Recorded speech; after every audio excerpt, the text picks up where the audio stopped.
Broads Media.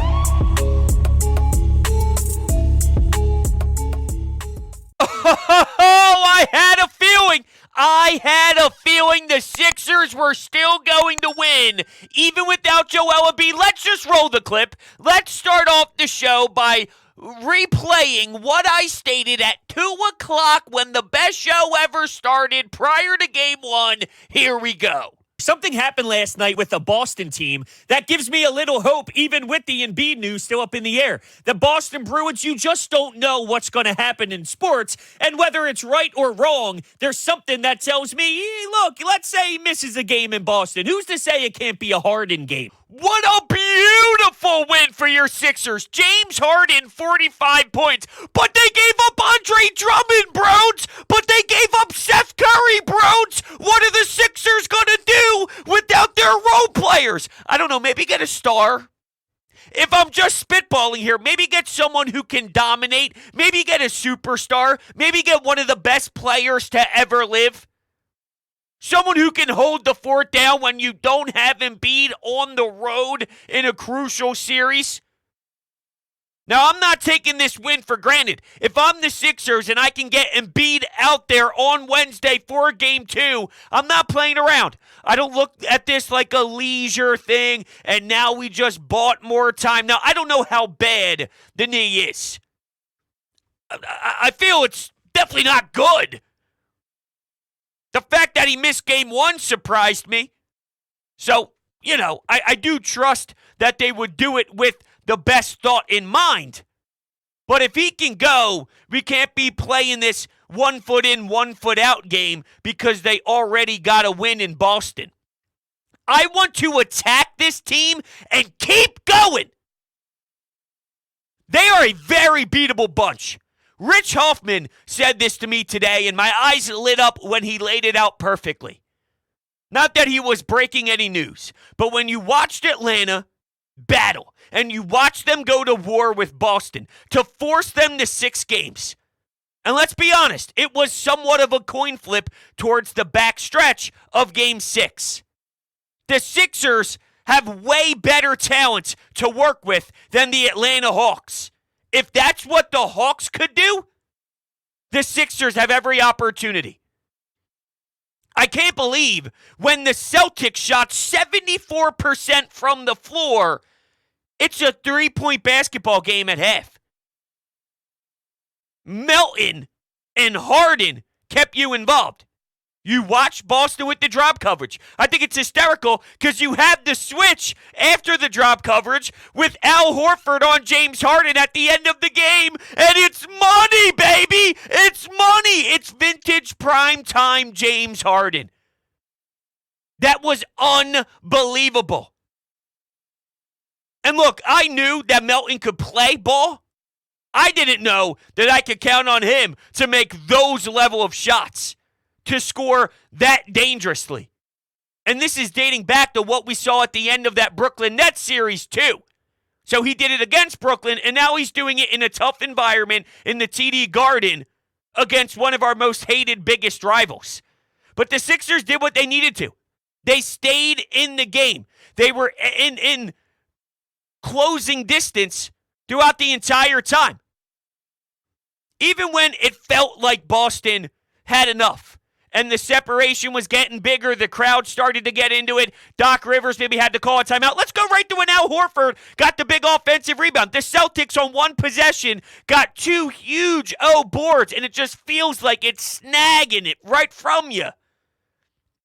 Irritating. The team didn't play perfect. Maxey defensively is a problem. He needs to hit the weight room. He had a better day at the office compared to what we are used to seeing against Boston. Specifically third quarter. There were some shots he missed in the fourth, but definitely a step in the right direction. He's still going through the big growing process. I'm going to say the same exact thing I'm saying about Maxey as I did with Embiid. You have to learn how to win at this time of the year in this league. And it's tough and difficult for Maxey because on where the team is, and it's go mode with Joel and James Harden, and there's really no time to get like the experience. It's now. The time is now. You just have to do it. You're getting thrown into the fire. That's what happens when you get drafted by a good organization. So when there was the handful of times where it felt the Celtics were grabbing it, it felt like a game where we go, brilliant effort, proud of the shorthanded response from the bad news that Joel Embiid won't be available, and then you feel robbed that you don't have your big man and the leading scorer of the league and your MVP. Did you see the points in the paint disparity? They targeted that area and they were making easy shots. You have to clean some of that up, for sure. I saw things from Paul Reed I despised early on. Then there were some things later on in the game that I enjoyed. His free throws were so crucial. Paul Reed, the team barely got fouled. They were barely getting to the free throw line. Paul Reed steps in and has 2 sets of free throws and delivers on both of them. And it wasn't any fluky nonsense where the ball hits the back iron and rolls around the rim and then falls through. It was nothing but net. It was money. Your players made enough plays, but I think it's important to note that I think as a fan base, we can all acknowledge that it felt like a game that was going down a path of we respect the hard work and we respect what they did down their MVP. And you just know it's a hard ask. But they flipped that narrative in the middle of the game. In the middle of that fourth quarter when James Harden is continuing his outrageous scoring. And Paul Reed's doing his thing. And the team made enough plays. The defensive possession where Boston's passing the ball around, then they pass it backwards. Tyrese Maxey takes it all the way, all alone, puts it in. Sixers are up. They needed to do something that possession. They did something that possession. And the Celtics threw the ball away. Pounce. But you earned that. I love it. I love it. I love it. I love it. I'm not surprised. You had to deal with adversity. The call on James Harden, offensive foul, when Al Horford jumps up and he's in midair, fouling Harden, obviously, as he's going to the rack. How about James Harden scoring? You're talking about the first handful of possessions for him. It's 2-pointers, and there's been a lot of times where he'd miss bunnies. Wide open shots, a couple feet from the basket. It was horrible. You knew it would be a great day when those went in. Like, all right, we're getting this James Harden. He was in his bag. And I love the fact, too, that he knew from the beginning, it's on me. I acknowledge that I have to be the one to take over. This is my team right now. I'm going to need help, but it starts with me, and I need to go get 45, and I got to produce. How about the pass to Tobias Harris when Tobias Harris was left wide open at the top of the three-point line? Bang! Toby! Playoff Toby! When needed, there! Monster 3. But that pass from James Harden was stellar. Driving to the rack and kicking it back out. He knew what he had to do, and he executed it. I'll tell you what. Now do you see how important it is to have a primary ball handler that can actually operate in slowed down games, in the playoffs, in half-court sets? The guy with the ball in his hand can shoot the basketball. Took advantage of drop coverage. Took advantage of a switch. Smart basketball. And I know this may upset a lot of you, but it's real. At the end of the day, talent wins in the NBA. If you've listened to me over the years, you know that was my biggest debate during the Brett Brown era. Talent wins. When Joel is ready, Joel will be the one. When you have superstars, they are why you win. Example, James Harden. But within that victory, there is a portion that goes on the head coach. I think NBA fans feel it's more than it is. With that said, the percentage that a coach does have to impact a game, and it does jump up from regular season hoops to the playoffs, you have the coaching advantage. Doc Rivers is a better coach than Joe Mazzulla, and I don't even think it's particularly close. I think Doc Rivers is by far a better coach. This team has done so many great things when Joel isn't on the floor. He does a great job of coaching the team when they're undermanned. I thought at some point we would see a Montrezl Harrell or we would see a Dedmon just due to the bodies, but he stayed true. Nope. Paul Reed, you go small ball PJ Tucker, and I even said this earlier today that in the worst case scenario possible, and I'm willing to adjust on the fly with a very short leash. It's not something I'm dying on. It's not a hill that I'm saying I'm never changing, I'm never moving, I'm never looking at anything if I have to. But let's say Joel Embiid continues to miss time and there is something that you have to change between Paul Reed and PJ Tucker. I'd probably go Tobias Harris as a small ball 5 option over a Montrezl Harrell and a Dedmon. Now, if it still is an issue and you're clearly getting abused and the Celtics are taking advantage at such a high clip, fine, I get being that desperate. But at that point, you are so backs against the wall and hands tied behind your back that, you know, those type of situations play out in the game where you recognize then and there, all right, this is, you have to throw everything at the wall time to see if something sticks. Because option A, B, C, and D are all failing miserably. This is what happens when you're down such an impact player. The series isn't over after one basketball game, but this is a nice tone setter. This Celtics team's beatable. They've always been a hard matchup for the Sixers, but this team is not some juggernaut that can't be beat. I keep going back to thinking about what the Atlanta Hawks did. They're not good, and they did it without Murray one game. And you thought maybe with them getting Murray back, that could be what swung Game 6 to be different, but that wasn't the case. This Celtics team is not a force. Something's off. And I don't know if it starts on the bench with the coach, but he's been criticized and in the crosshairs reasonably so, and being talked about, I think, at a fair clip. But you got the experience on the bench. Think about the decision to not let Boston set up their defense a certain way with one of the final possessions. Let James Harden break the game down. Let him do what he sees. He's the one that's been doing this for years and years and years and years. Everyone mocks him and makes fun of him for losing at times with Houston and getting super far but not being able to climb over that hump. It's hard. Getting there is important. Getting there shouldn't be made fun of. It shouldn't be mocked. So let James run it. That's a decision that Doc made, and it worked.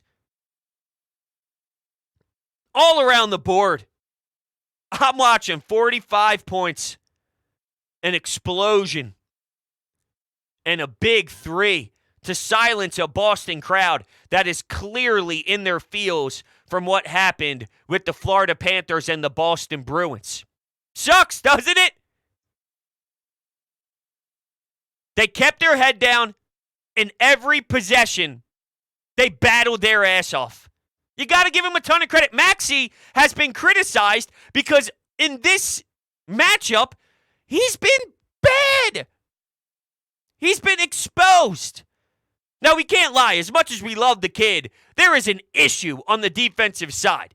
Keith Smith, who covers the Celtics, I believe he's at Celtics blog. At one point, he was with Yahoo. I know he does some contract stuff and does some over-the-cap stuff and all that and looks at salaries and dives deep into all of the league when it is in regards to the salaries. But he goes, you look at what he is, and you look at his skill. It's kind of bonkers that he's this pathetic on the defensive side. It's just an area to watch. Because it seems there are some in this city that once you fall in love with, you don't point out their flaws as heavily. No, we got to keep it 100. Makes my eyes bleed. he's going to have to muscle up and figure out the grown man's league part of this. But on the positives, with him specifically, there's been a lot of times when they saw each other, Maxey was not a factor. He wasn't a part of the game. And we need him to be an X factor in this series. He was enough today. Wasn't perfect, but there's no doubt that it's way better than what we've seen. Shut down, not aggressive. I like the fact that he was attacking. I even recognized, even if he was missing wide open looks or missing a shot that I feel is a Tyrese Maxey shot, that's fine. That's okay. You're not going to hit 1,000% of your buckets. But I just want to see the approach. I want to see the attitude. It's about the way you carry yourself against this team. For him, that's where we're at. We can't let him get beat down. No shrugging of the shoulders, no keeping your head down, no pouting. You need the cornerback mentality. If something does go wrong, put it behind you. Flush it down the toilet, and there's another possession that you have to focus on. Let's say you do get torched defensively. Whatever, fine. Go do what you need to on the offensive side, and the next time down the floor, be better. The execution is what matters most for him, but there's more to it while just learning the process of what Maxey is going through right now. I had my Sixers goggles on all day. I won't sugarcoat that. So when projecting what I thought, even when the news came down from Woj that it's official, Joel Embiid will not be on the floor tonight, there was something in my stomach that screamed, Broads, stick with them. Do not give up. Have faith. Because this team has shown you that they're different. It might not always be beautiful. There might be things that concern you. But for everything that concerns you with the Sixers, Celtics have concerns too. They're not perfect. But no matter what, they have stayed together and fought. They were hanging around way too long for it to just be a coincidence. It was tied heading into the fourth. And yes, while the Celtics made some buckets in the early frame, James Harden comes back. And what do you know? Late in the fourth quarter, 3 minutes or so to go. Even after the big possession of the offensive rebounds. Oh, man, it still hurts thinking about it. I love this team. I love this team. So my last thing I'll say on Joel before we rock some calls.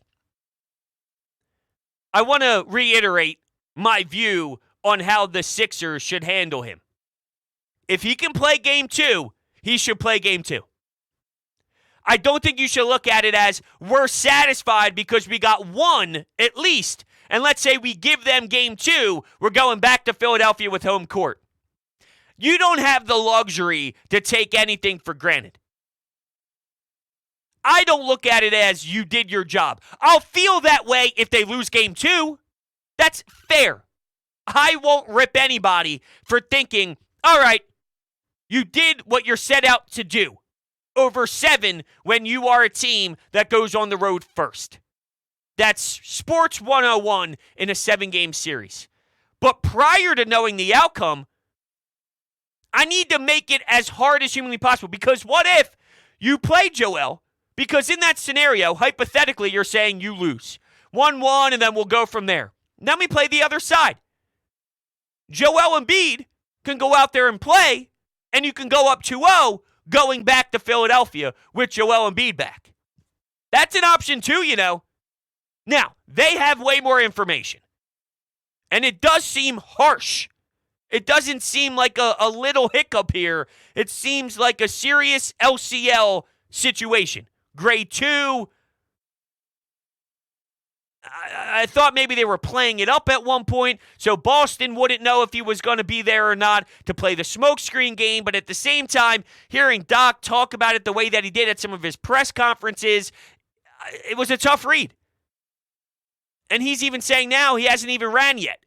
So if it's that bad, then don't play him. I'm not saying throw him out there if it's obvious he needs more time. And maybe that is what he needs. I do trust them to make the proper decision. I'm just laying it out where, let's say we did know more. I would want them to let him go ball if he was able to and got the nod. If they lost game one, if he would play game two then, I would want him to play game two if they won game one, if that makes sense. I don't want it to change the circumstance being 0-1. If he was going to play, I want him to play. I want him to play. All right. Let's do calls. Let's hear from you all. Let's do it. I'll tell you, I love the win, but man, oh man, we needed every single point out of James Harden. I mean, you look at PJ Tucker, 37 minutes, and he didn't even take one shot. Not to mention we got out-rebounded by 10, and he only grabbed 5 rebounds all night. So, I mean, I'll take it without Embiid, but wow. Yeah. I mean, what else can you say but James Harden? James Harden. That's what else I would say, James Harden. I don't know what else I could say other than James Harden. James Harden, the beard. The beard. You want to go out and slap people in the face? All right, as long as you drop 45, go ahead, do your thing. Oh, James Harden's out again. Oh, James Harden's not focused on the playoffs. Oh, James Harden's getting in trouble and TMZ is catching it all. Oh, James Harden isn't ready. Excuse me? Hey, Tatum. Quick question for you. I know you're a little upset about what happened with the Bruins. I'm sure you were thinking they were going to go on a big run too, but did James Harden look good tonight? Did he look engaged? I'm just wondering. I just want clarification from someone who was close to it. That's all. You mentioned PJ Tucker. You didn't like his 0 for 0 from the field and 0 from the 3-point line with 1 assist and 4 personal fouls? That doesn't tickle your fancy? You picked him up to make game-winning plays in the playoffs. They said on the broadcast that the play where he turned around and he hit Tatum in the junk was a play where he was communicating with his team and trying to point a certain direction. Every time I looked at it, it looked like he was trying to hit Tatum. Maybe I'm nuts. I'm not saying I'm right.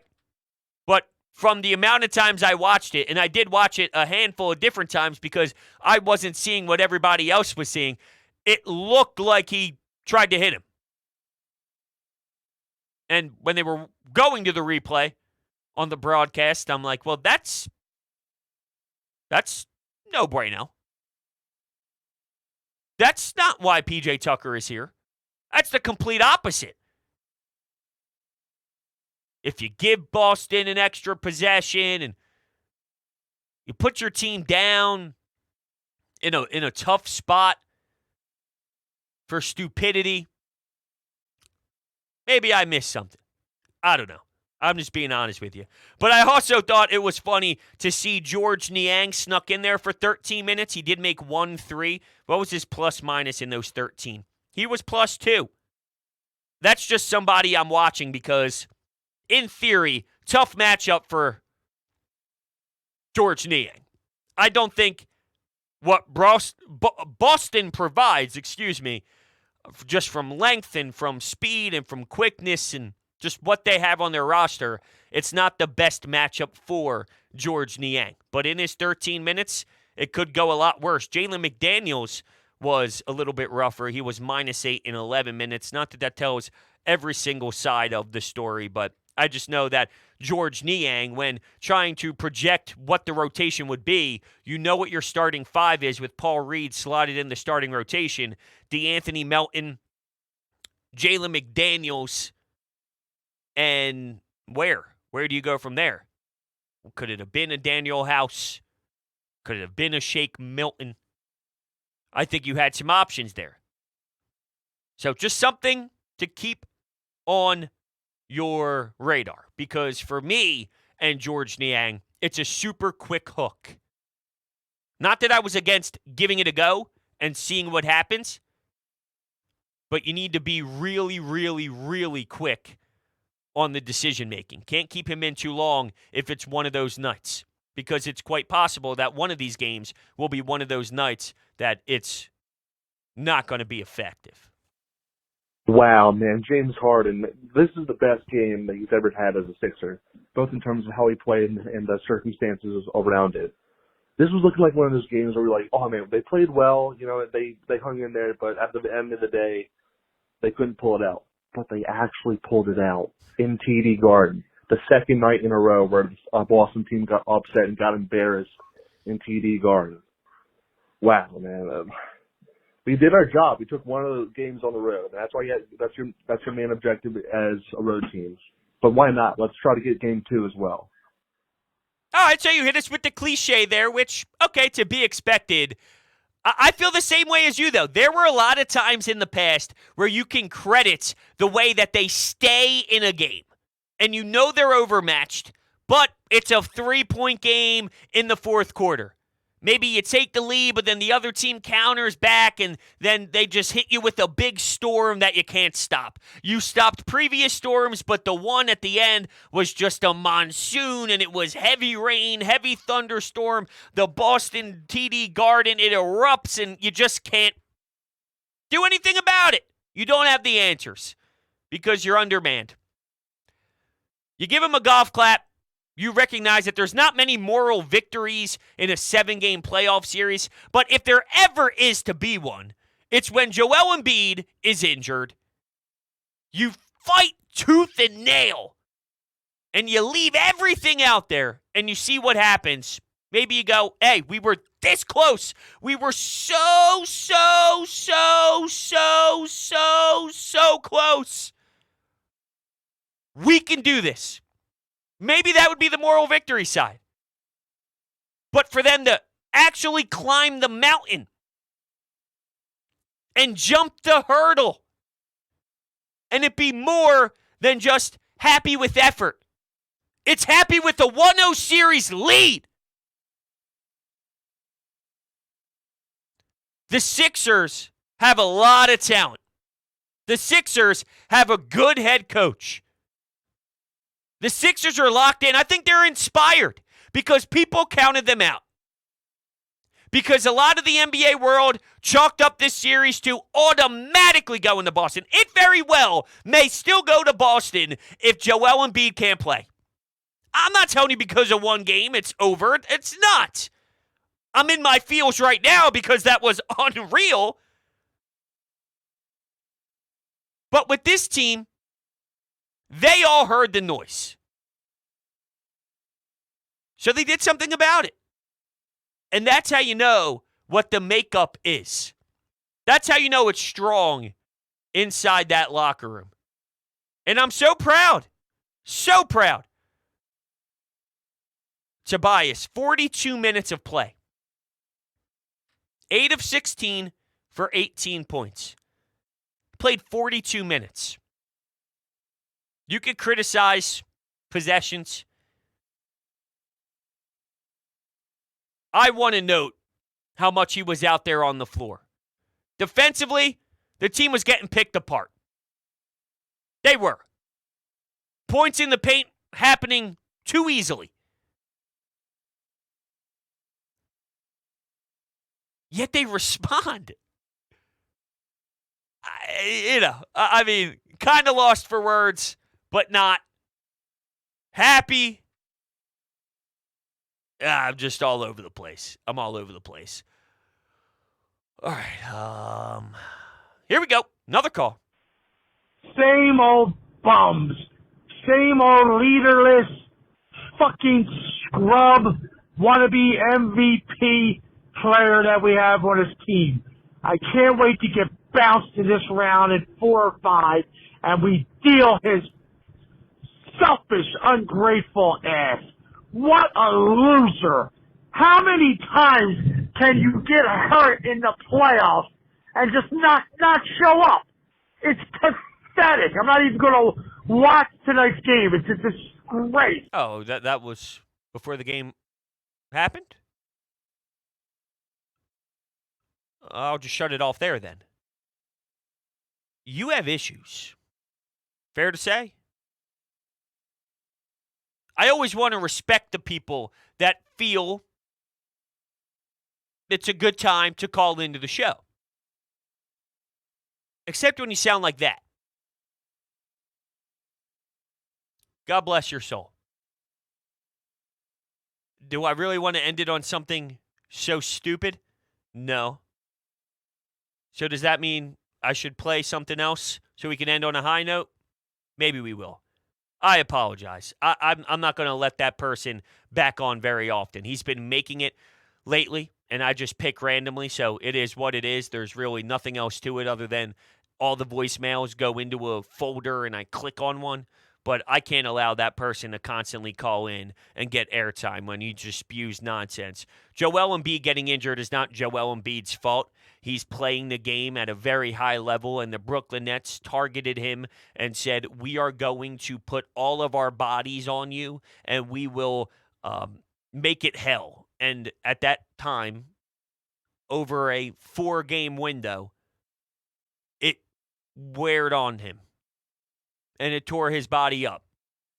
And he's a 7-foot man who's playing basketball and had an injury happen to his knee. He's not selfish. He's the complete opposite of selfish. He's a very team-oriented guy. The game plan against Brooklyn was, hey, Joel, they know you are the man. So whenever they throw all sorts of double teams in your direction, let your teammates hit the open shots. That happened for games in a row, consecutive games for the entire series, and he's jumping up and down, fist pumping, screaming as if he hit game winners in Game 7 to win the NBA Finals. That was his level of excitement watching his teammates thrive. If you see a selfish player because he's injured, do something else with your life. Fair? Fair. All right. I do want to take a better call because you all deserve better. Wow, Sixers steal game 1 in Philly, and that is huge for this series, because if we can go back to Philly, bare minimum, series tied at 1, I really like our chances for the rest of this series. Harden, amazing game. And also, you got to give credit to D'Anthony Melton in that first half. It seemed like he was drilling everything. I think Maxey could have played a little bit better, but overall, Harden is him. Harden is him. Harden is him. Awesome. All right, well, I appreciate you guys tuning in today, and I'm glad you were able to voice your opinions on what you saw. I'm thrilled. Thank you guys all so much. See you guys on the next one.